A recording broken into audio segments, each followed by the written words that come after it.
ಅಲ್ಲ, ಹೇಳ್ತಾನೆ ಇರ್ತೀನಿ ನಿನಗೆ, ಆಗೋದಾಗತ್ತೆ, ಹೋಗುತ್ತೆ, ಆದದ್ದೆಲ್ಲ ಒಳ್ಳೇದಕ್ಕೆ ಆಗೋದು, ಬಂದಿದ್ದು ಅನುಭವಿಸ್ಬೇಕು ಅಂತ ಕೇಳ್ತೀಯ ನೀನು? ಸಣ್ಣ ಸಣ್ಣ ವಿಷಯಕ್ಕೂ ತಲೆ ಕೆಡಿಸ್ಕೊಂಡು ತಲೆ ಬಿಸಿ ಮಾಡ್ಕೊಂಡು ನನಗೂ ತಲೆ ಬಿಸಿ ಕೊಡ್ತೀಯ.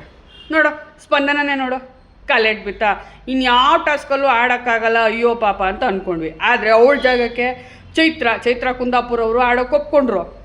ಚೈತ್ರಕ್ಕ ಏನು ಗುರು ಬೆಂಕಿ ಬಾಲ್ ಟಾಸ್ಕಲ್ಲಿ ಎಷ್ಟು ಬಾಲ್ ಕಲೆಕ್ಟ್ ಮಾಡಿದ್ರು. ಅವರು ಅಭಿ ಸೇರ್ಕೊಂಡು ಟಕ ಟಕ ಟಕ ಟಕ ಅಂತ ಮಾಡಿ ಮುಗಿಸ್ಬಿಟ್ರು.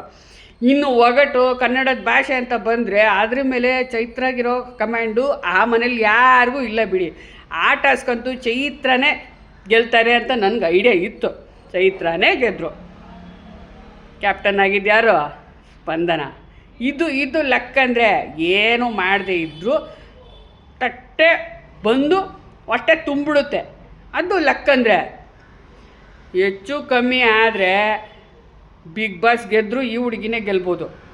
ನಾನೇನು ಹೇಳಲ್ಲಪ್ಪ, ಈ ಲಕ್ ಅನ್ನೋದೊಂದು ಇದ್ದರೆ ಅವ್ರು ಏನು ಬೇಕಾದ್ರೂ ಆಗ್ಬಿಡ್ತಾರೆ. ಈ ವಾರ ನೋಡು ಸೇವ್ ಆದರೂ ಆಗ್ಬಿಡ್ತಾಳೆ. ಯಾಕೆ ಹೇಳು? ಪಾಪ ಕಾಲೆಟ್ ಬಿದ್ದಿದ್ದೆ ಹುಡುಗಿ ಅಂತ ಜನ ಓಟ್ ಹಾಕಿದ್ರು, ಹಾಕಾರೆ ಫಿನಾಲೆ ತಲುಪಿ ಗೆದ್ದರು. ಏನು ಹೇಳೋಕ್ಕಾಗಲ್ಲ. So heat 5 star, do nothing.